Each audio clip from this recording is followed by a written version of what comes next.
element in the process of translating social objectives of the state and to reach the benefits of the people.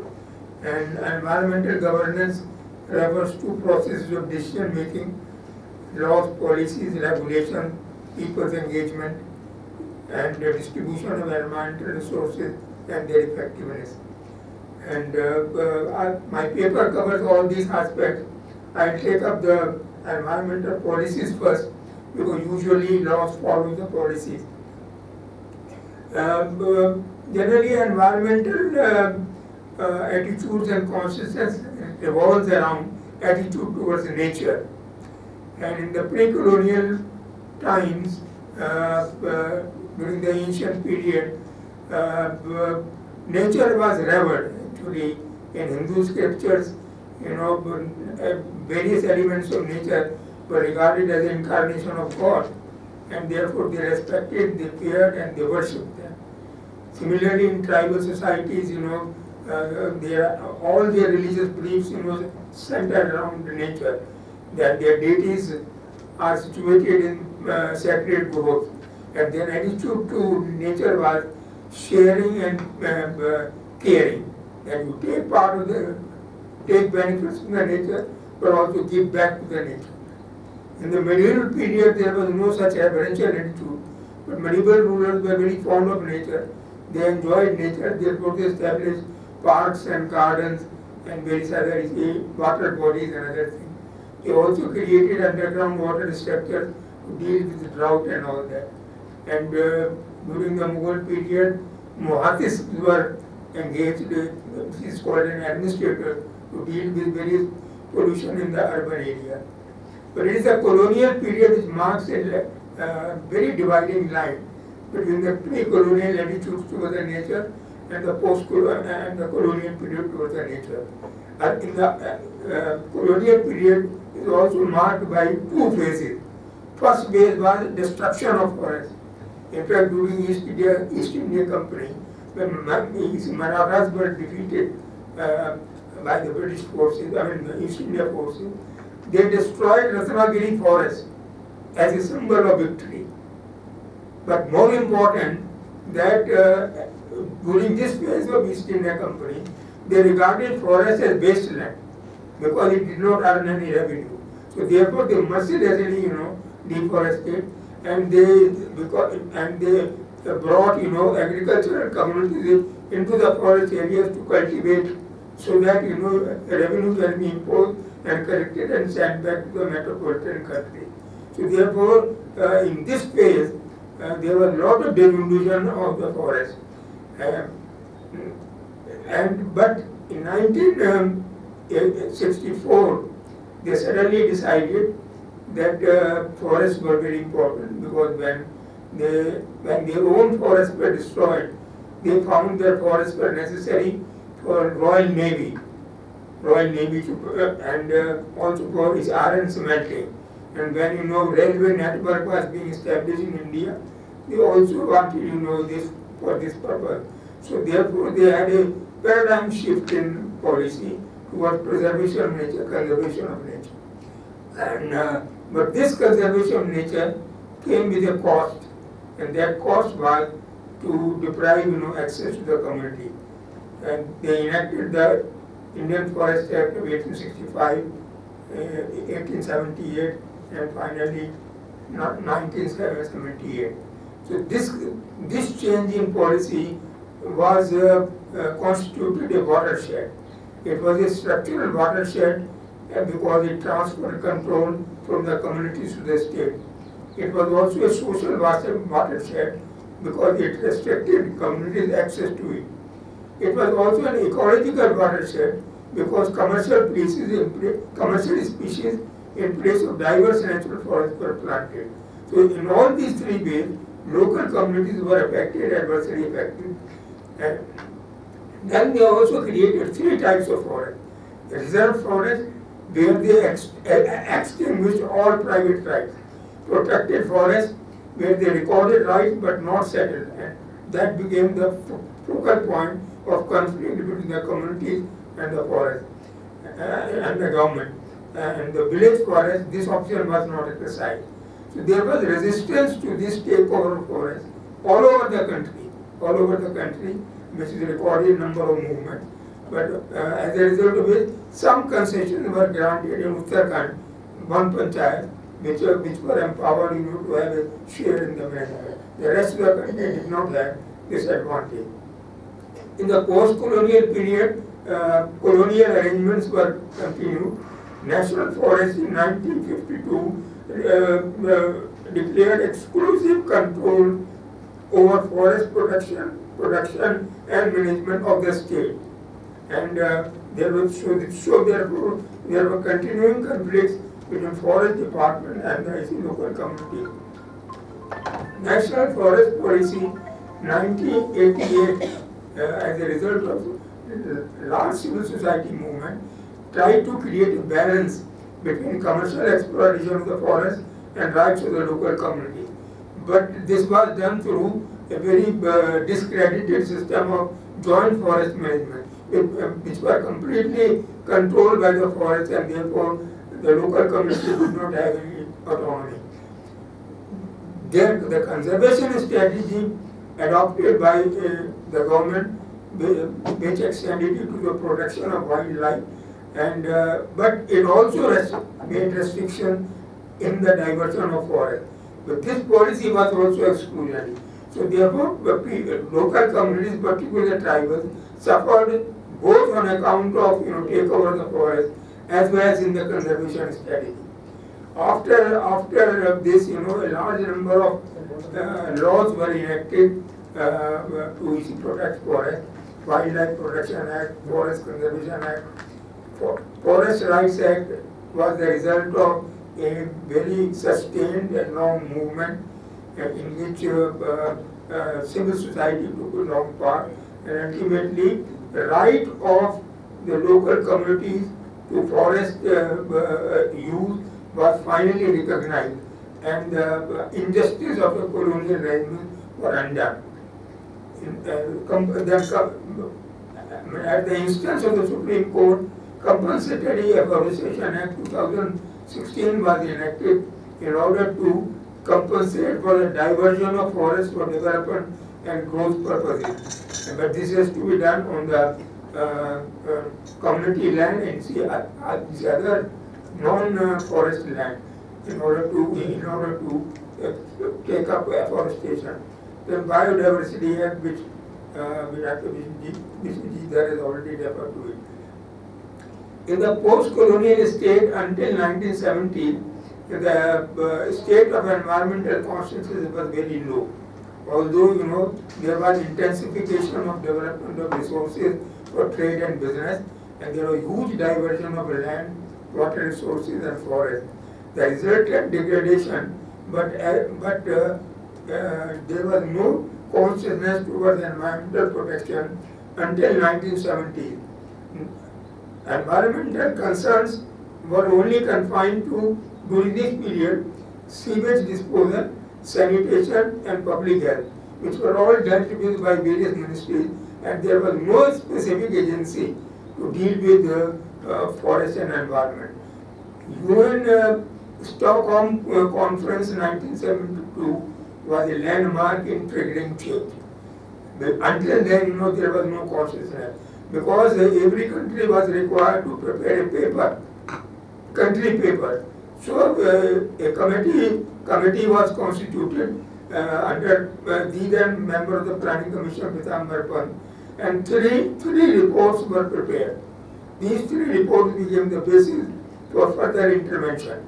As a result of which, a national body, National Committee on Environmental Planning and Coordination, was established as an advisory body for taking various planning decisions on industrial development and various other purposes. Now I relate that during this conference, Indira Gandhi made a very fiery speech where she said that poverty is the greatest polluter. It is a very controversial statement, but I will not go into it. But what I find is that over the whole planning period, although some references have been made to environmental, conservation and protection, but nothing concrete was done. It was only in 1980 the Department of Forest and Environment for the first time was created, and a separate ministry came in 1985. But there are three landmark events which have induced government to enact laws and policies. One is the 1972 conference, second is the Bhopal gas tragedy 1984, and third is the Rio summit. These three taken together are, the backgrounds on the basis of which various policies have come. And these policies relate to National Conservation Strategy and Policy Statement 92, Policy Statement for Abatement of Pollution Control, and National Water Policy 1988, and National this thing.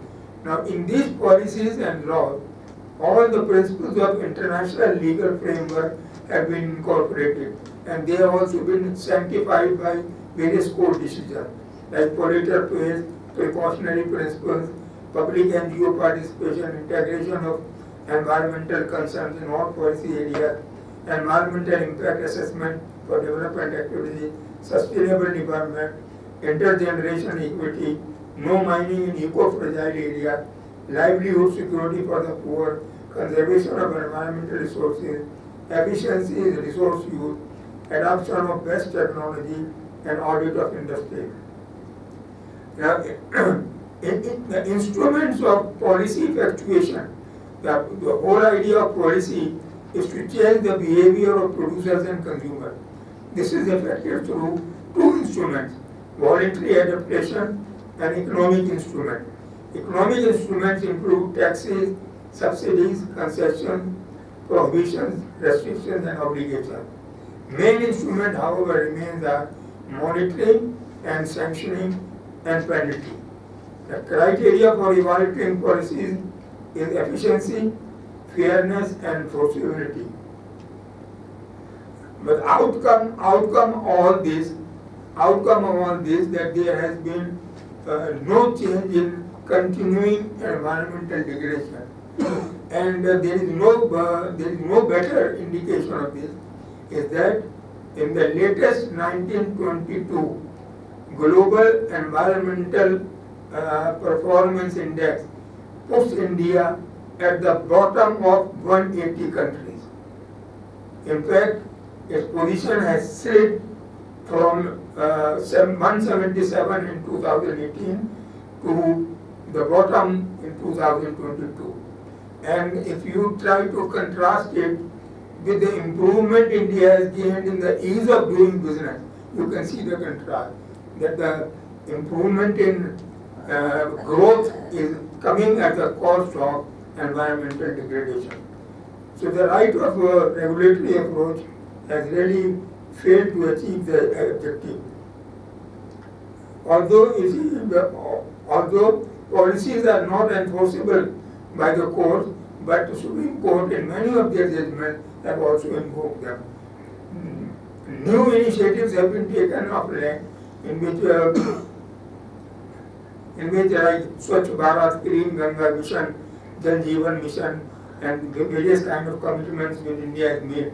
But these initiatives do not touch the core of the problem. The core of the problem is subordination of environment to growth and development.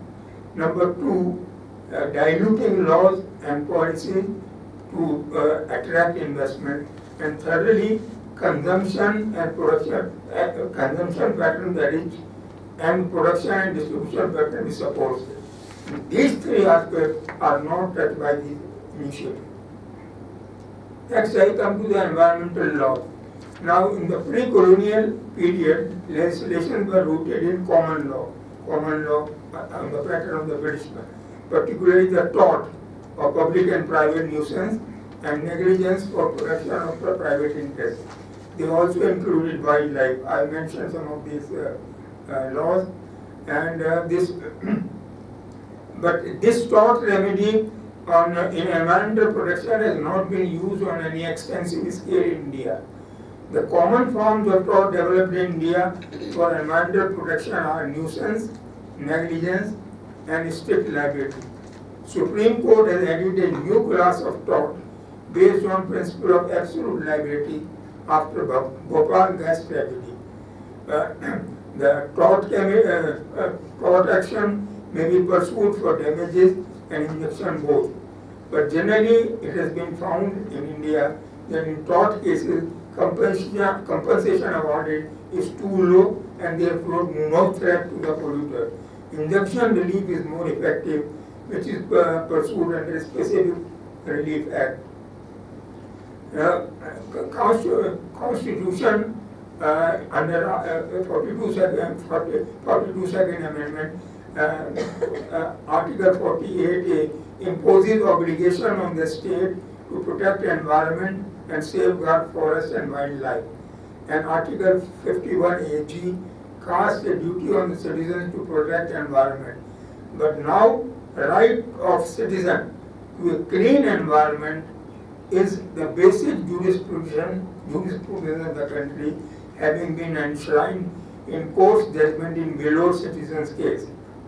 Until 1970s, the litigation in respect of environment was seen as a pursuit of private interest. But environmental degradation was not perceived as a threat to social and economic life requiring urgent attention. The legal interventions that were made were piecemeal and inadequate. Stockholm Court Post-Stockholm Conference, important legislation include, I mentioned, Water and Pollution Act and 42nd Amendment Act, then the Bhopal gas tragedy triggered Public Liability Insurance Act, Law Commission's report, and Supreme Court's intervention led to National Environment Tribunal Act, to which the chairperson mentioned, and the National Environment Appellate Authority. But in 1980, Tiwari Committee, which reviewed 30 environmental laws, came to the conclusion that many existing laws primarily protected development and resource utilization for specific economic benefit without assessing potential deleterious effect on environment. Many laws did not clearly state social objectives they aim to achieve, as a result of which the interpretation of this law could not be done in favor of the environment. Many laws had very low penalties which failed to deter.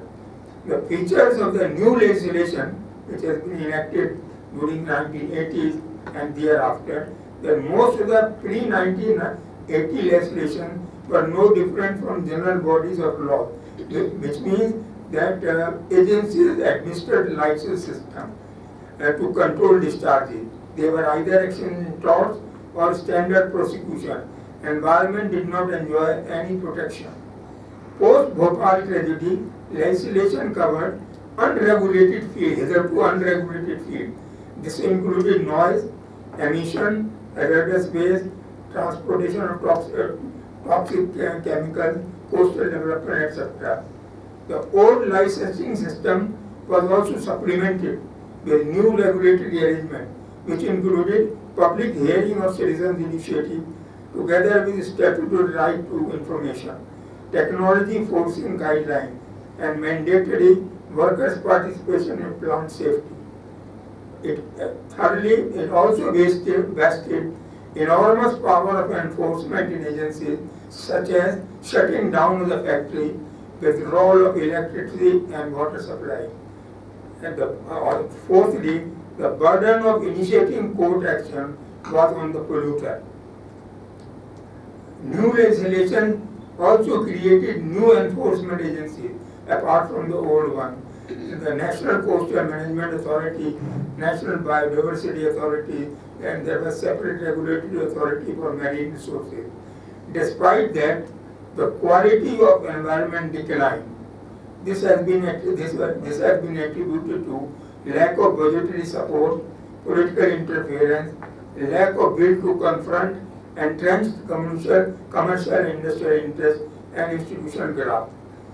In these circumstances, judiciary was forced to intervene and secure compliance.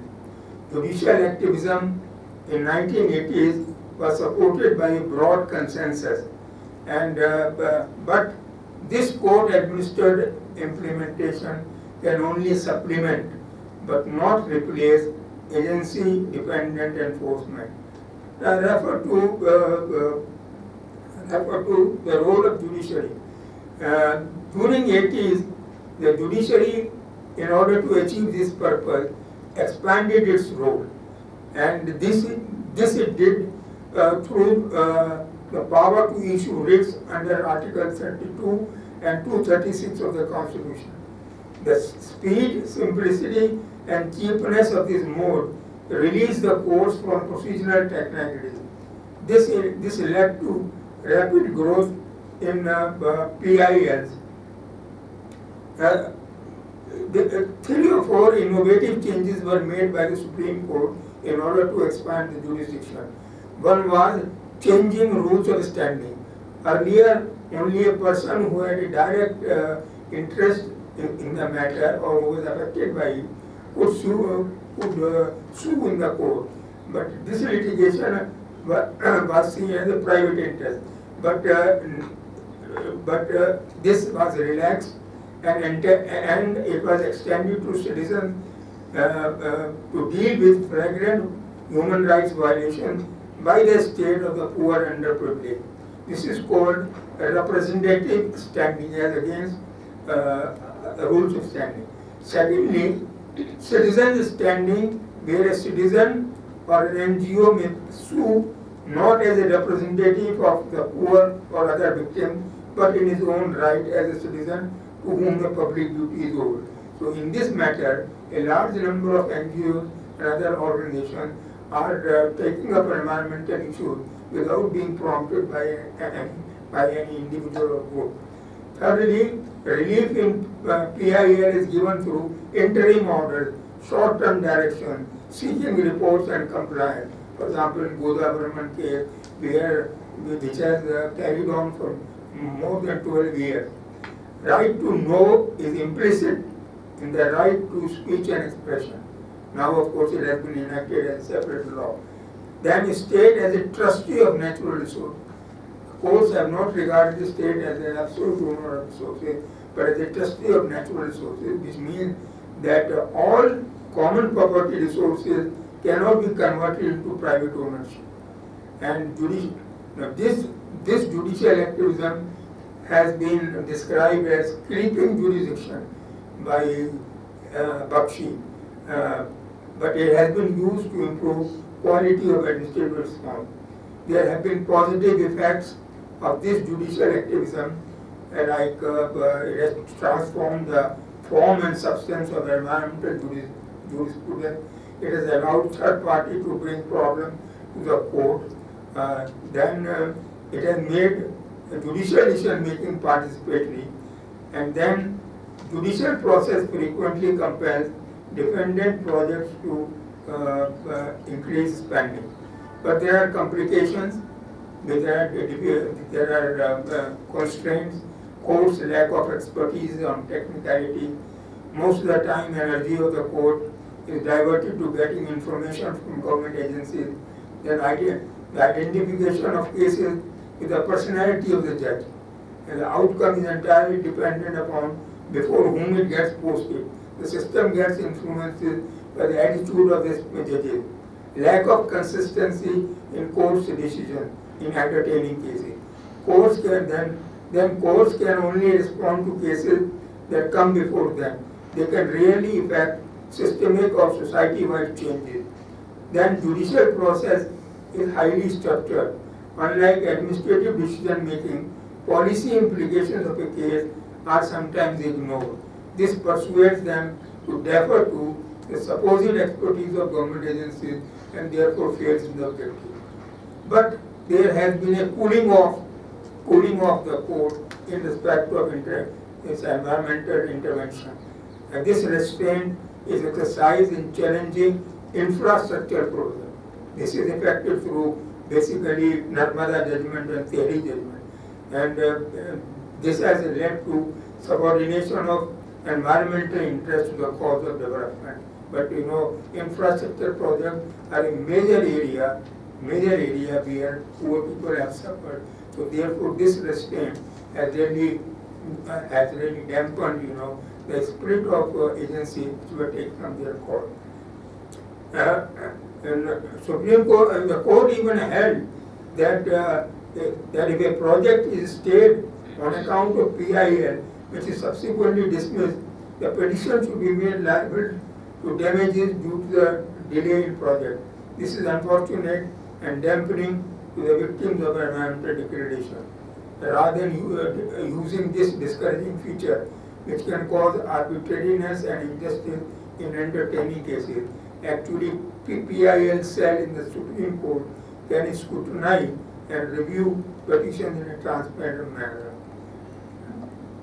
I have listed many of the favorable judgments and also the judgments where the parties have not gained any advantage.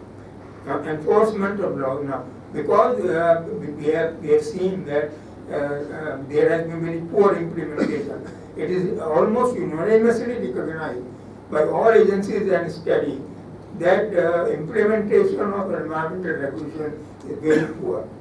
And this is due to systemic difficulties. I relate to them is that structural deficit,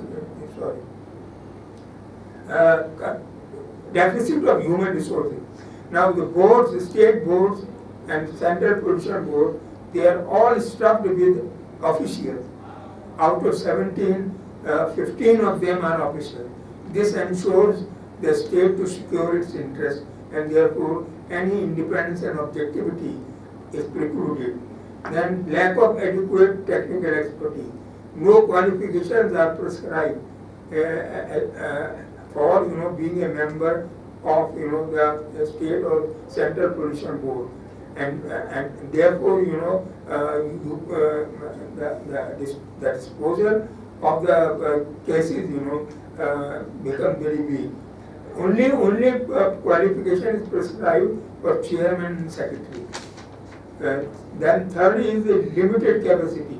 One technical person is required to monitor too many polluting stations.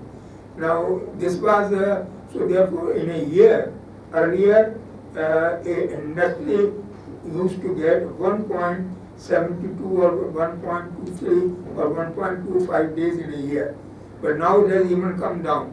So you may get an industry gets inspected or monitored once in 2 or 3 years.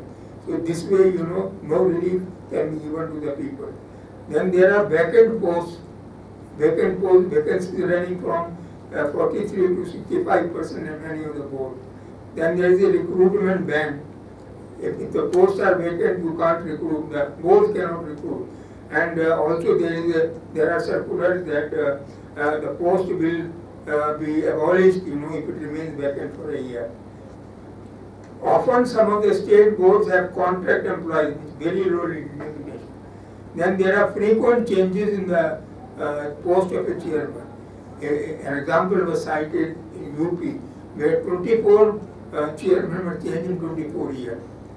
And many of these boards are where MLAs and MPs have been posted as chairmen, which influences political decision making. Deficit of technology capacity. Many of the modern hazardous pollutants are not on the radar because standards have not been set and there is no technology to detect them. The number of monitoring stations are inadequate because number of industries are increasing, but the capacity of the boards to deal with them, staff capacity is not proportionately there. Secondly is that when risk to health is perceived, then it must be communicated quickly. But this has so ICT communication techniques have not been used, with the result that risk to public health continue. Then deficit of financial resources, which has been cited by the court also. These sources are grants, program-based allocation, revenue from water sales, and administrative fees. This is inadequate, but even this lack of adequate resources is further constrained by spending restrictions imposed by the state government. The structural deficit is that when there is a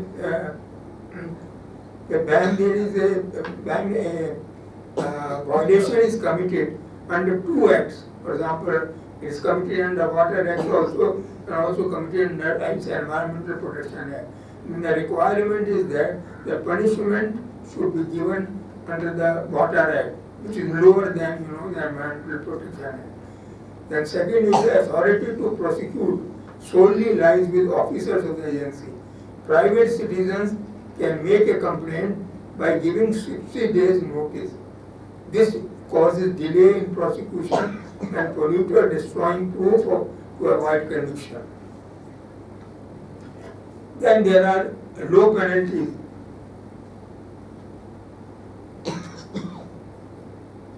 The case is cited where in Haryana, the state board prosecuted a textile firm for repolluting UPC water sources. The court fined 3,000 rupees for the board, for the polluting unit, and 2,500 for the management. Now, this kind of low penalty, the polluter can easily pay the fine and continue to pollute. Unhelpful attitude to the board. The citizens or their representative, if they want to take up the matter and to complain and to prosecute, they need information. But this information is not available to them. But the board is unable to give that information. And sometimes they deny this information in public interest. So therefore this is not very helpful. Most important is that there is a conflict between economic activities and environmental. Government is a promoter of both, but it favors the former. In the court, it defends the polluter. Then political influences in environmental regulation. Example of it is that CRZ notification 1994. It was amended 19 times. Even then, the industry was not satisfied with it. It was replaced by a new notification based on Swaminathan Committee Report 2006, shifting from a regulatory approach to a management approach. And this diluted is the rigor of the act and therefore regressive. Then single window clearance is acting as one instrument of diluting environmental regulation. Now, approach to enforcement and environmental laws is, there are three approaches. Number one is command and control strategy, which means that the agency creates standards which polluter must adhere to. This is the main strategy. Other instruments like this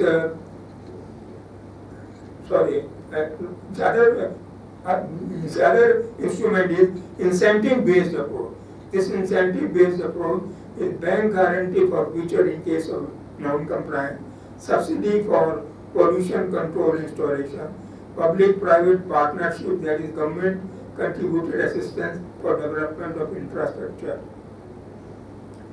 Other incentives, issuing consents on a priority basis and for longer validity. Gujarat has adopted it. Discounts on fees of environmental audit, environmental disclosure of information and performation to exert public pressure on non-complying industry. Now, the compliance on monitoring is poor, permitting inspection and self-monitoring. Most SMEs, most small and minor enterprises are not inspected. They are inspected very rarely, not at all. Ineffective inspections leading to poor detection of violation. In self-monitoring, no legal action is taken based on self-disclosed report. Gujarat has introduced third-party audit which has resulted in better compliance. State boards spend a large amount of time on issuing consent at the expense of compliance monitoring. Enforcement response. Cutting off water or supply has proved to be an effective deterrent. Closure of industries is also used, but very rarely, because government is chary of the unemployment resulting from it.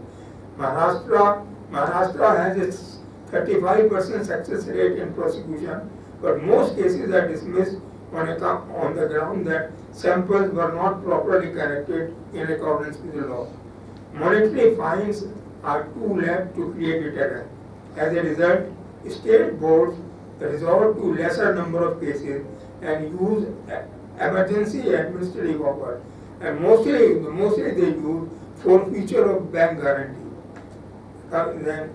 Now has the board tried to assist the industry in compliance of law? The boards have very limited capacity to undertake this. Status of environmental compliance. There is a negative compliance trend in large industries in recent years. The real compliance is likely to be even lower, since inspections do not undertake compliance in respect of all environmental requirements. The situation in small and medium industries is worse.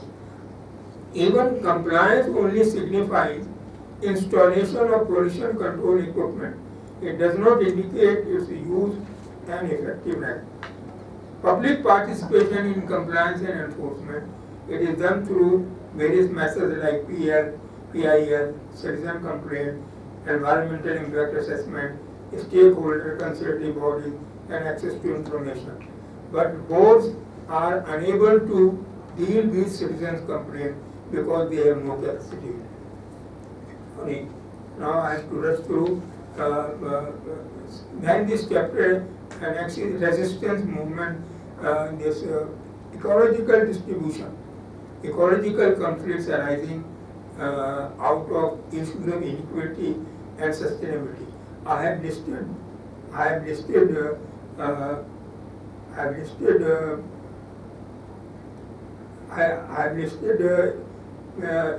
5-6 areas of inequity and in the resource use.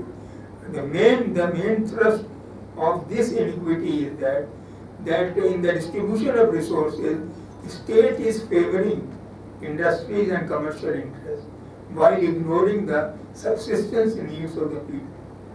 Now, 2 interventions have been made in order to deal with this conflict. One is the Forest Rights Act, the other is the Revised Land Acquisition Act. The Forest Rights Act has been virtually subverted by the forest bureaucracy, and the Revised Land Acquisition Act has been bypassed by taking alternative means. Now,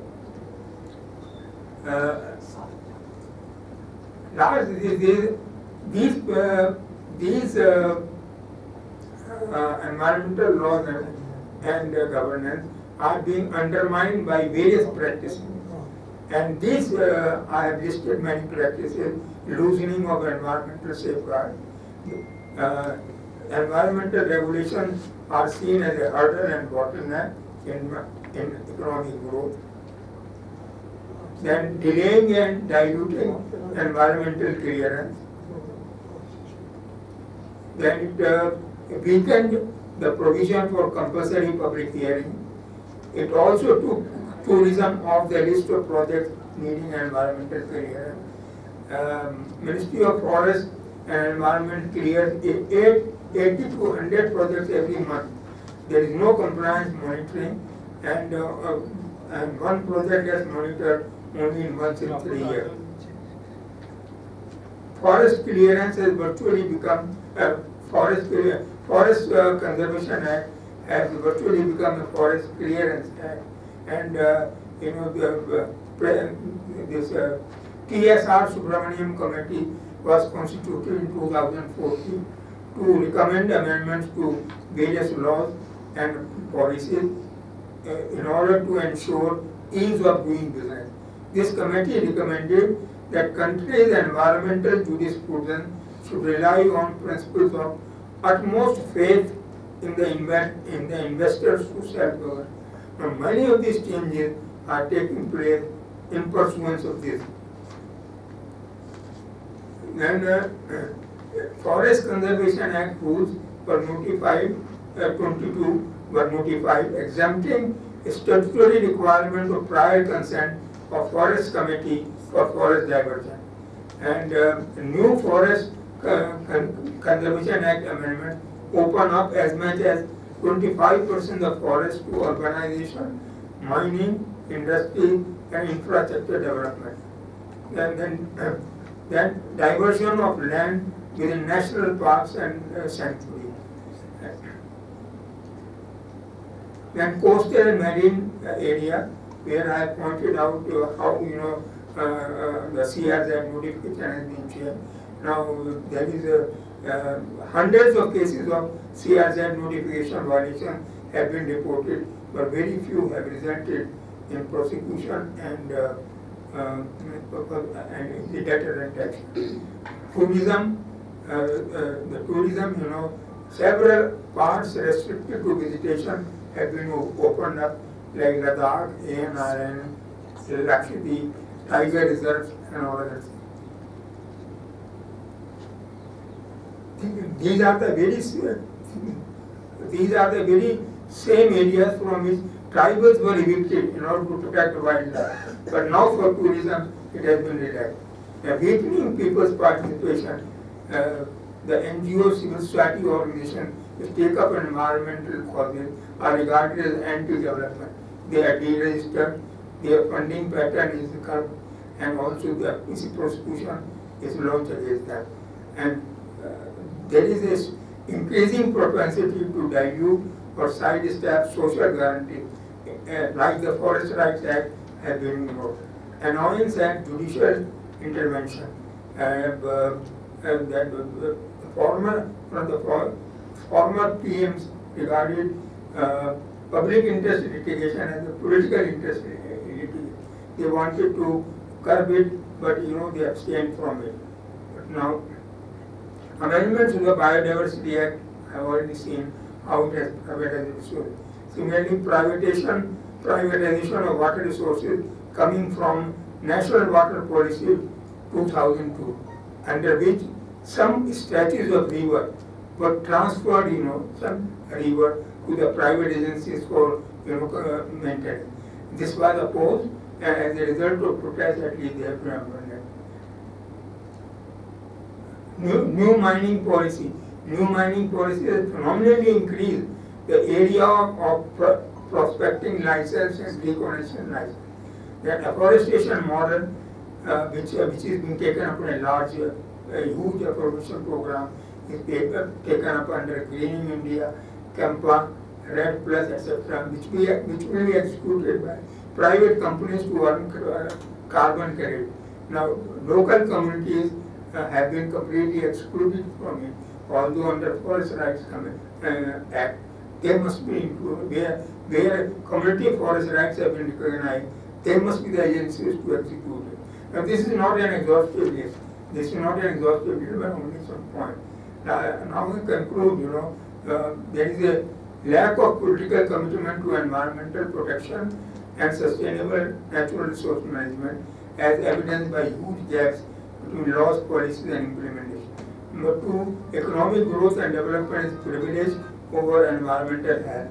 This is glaringly reflected in right to development included in National Environmental Policy 2006, with no corresponding right to clean environment.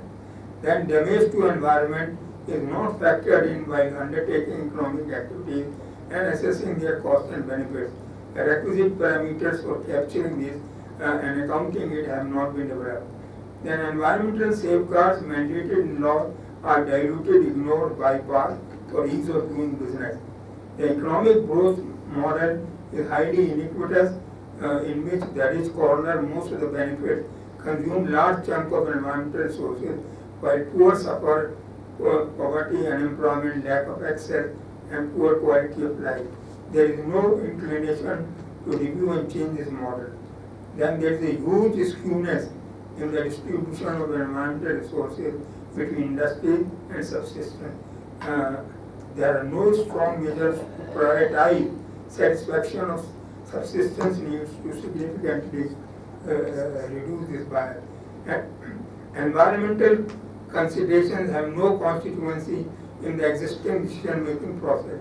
Even political parties are indifferent to it and do not raise environmental issues. Environmental governance has also been systematically weakened by institutional deficits in implementing structure, budgetary support, autonomy of decision-making and political interference. And there is a marked hostility to NGO and civil society participation. This is compounded by judicial restraint to intervene to hold government accountable. What is required is to review growth paradigm and also to effectively integrate damage to environment and its consequences in all economic activities. To roll back diluting amendments and directions to environmental regulation. Do not compromise environmental standards for ease of doing business. Institutionalize public, community, NGO participation in formulation of laws, policies and their implementation. Harmonize policy directions in state and state level laws and environmental legislation. Decentralize enforcement mechanism for redressal of complaints to enable victims to get speedy justice. Monitoring implementation of court orders. Now, all this, would that happen, is highly unlikely unless environmental issues become central to the politics and social mobilization of the country. This is something not on the horizon. Thank you.